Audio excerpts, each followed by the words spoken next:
ఢిల్లీ ముఖ్యమంత్రి ఎంపిక అందరినీ ఆశ్చర్యానికి గురిచేసింది. ఎవ్వరూ ఊహించలా. విశ్లేషకులు రకరకాల విశ్లేషణలు చేశారు, అందరి పేర్లు చెప్పారు. ఈ ముఖ్యమంత్రి అభ్యర్థిని రేఖా గుప్తా పేరు మాత్రం ఎవ్వరూ ఊహించలా. అంటే బీజేపీ వాళ్ళ నిర్ణయాలు చూడండి ఎలా ఉంటాయో. అసలు వాళ్ళ మనసులో మాట కనీసం కొద్దిగా కూడా లీక్ అవుతుంది, ఉన్న బలంగా ప్రకటించేశారు. ఏంటి రేఖా గుప్తని, ఈమె మొదటిసారి శాసనసభ్యురాలైతే ఆమెను పెట్టారని చెప్పి చాలామంది బుర్ర కొక్కుంటున్నారు. ఏం అర్థం కావట్లా. ఇప్పటి వరకు ఢిల్లీ రాష్ట్రాన్ని పరిపాలించింది మొట్టమొదటి మహిళా ముఖ్యమంత్రి సుష్మా స్వరాజ్ బీజేపీ తరపున. తర్వాత కాంగ్రెస్ తరపున షీలా దీక్షిత్, ఆమె ఒక 10 ఏళ్ళు పరిపాలించింది. తర్వాత కొద్ది కాలము కేజ్రీవాల్ జైలులో ఉండటం వల్ల తప్పనిసరి పరిస్థితుల్లో కంపల్సరీ చీఫ్ మినిస్టరు అతిశి ఉంది కొద్ది నెలలు. ఇక ఢిల్లీ ప్రభుత్వానికి, ఢిల్లీ రాష్ట్రానికి 4వ మహిళా ముఖ్యమంత్రి. ఎదిగిన కొద్దీ ఒదిగుంటుంది, ఆమెకి ఏం అహంభావం లేదు. ఎవరు ప్రజలు ఏ సలహాలు ఇచ్చినా స్వీకరిస్తుంది. ఆమె చాలా నీతివంతమైన, నిజాయితీతో, పారదర్శకతో పనిచేస్తుంది. కనుక చంద్రబాబు నాయుడు కూడా ఆ ప్రయోగం చేయాలి. నీతివంతమైన ఒక ఐఏఎస్, ఐపీఎస్ని మంత్రిగా ప్రవేశపెట్టి, మోదీ అక్కడ చేస్తున్నప్పుడు మనం రాష్ట్రాల్లో ఒక ప్రయోగం చేయొచ్చు కదా.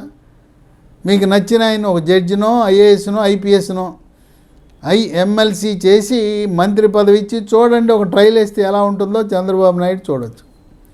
ఇక ఈ ఢిల్లీ ముఖ్యమంత్రి పీఠం 28 ఏళ్ల తర్వాత 1998లో అధికారాన్ని కోల్పోయిన తర్వాత 28 ఏళ్ల తర్వాత మళ్ళీ పీఠం వస్తే బీజేపీ పార్టీకి, బీజేపీ కార్యకర్తలకు, ఆర్ఎస్ఎస్ కార్యకర్తలకు వాళ్ళ ఆనందానికి అవధులేవు.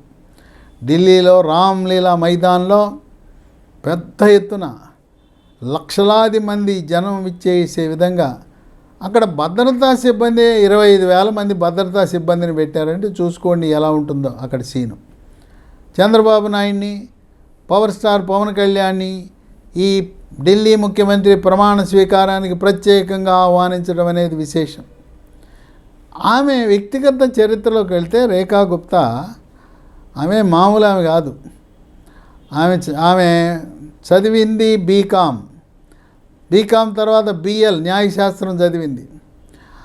ఆమె 1992లోనే అఖిల భారత విద్యార్థి పరిషత్ ఏబీవీపీలో చేరిన తర్వాత 3 ఏళ్ల కాలంలోనే ఢిల్లీ యూనివర్సిటీ అంటే ఈ లెఫ్ట్ పార్టీలకు కంచుకోట అంటారు. అలాంటి లెఫ్ట్ పార్టీలకు కంచుకోటైన ఢిల్లీ యూనివర్సిటీలో అక్కడ 95-96లో ఢిల్లీ యూనివర్సిటీ విద్యార్థి సంఘానికి కార్యదర్శిగా ఎన్నికైంది. నెక్స్ట్ ఇయర్లో 96-97లో ఢిల్లీ యూనివర్సిటీ విద్యార్థి సంఘానికి అధ్యక్షురాలైంది. ఇక ఆమె ముందు నుంచి కూడా ఆర్ఎస్ఎస్ భావజాలం, ఆర్ఎస్ఎస్తో అవినాభావ సంబంధం. 2007లో ఢిల్లీ మున్సిపల్ ఎన్నికల్లో కార్పొరేటర్గా పోటీ చేసింది. అప్పుడు ఆమె పోటీ చేసినప్పుడు 2007లో 3 కార్పొరేషన్లు ఉన్నాయి ఢిల్లీ. తర్వాత ఇప్పుడు విలీనం చేసి 1 చేశారు. ఆమె దక్షిణ ఢిల్లీ కార్పొరేషన్లో కార్పొరేటర్గా గెలిచి తదుపరి దక్షిణ ఢిల్లీ కార్పొరేషన్ మేయర్గా కూడా పనిచేశారు.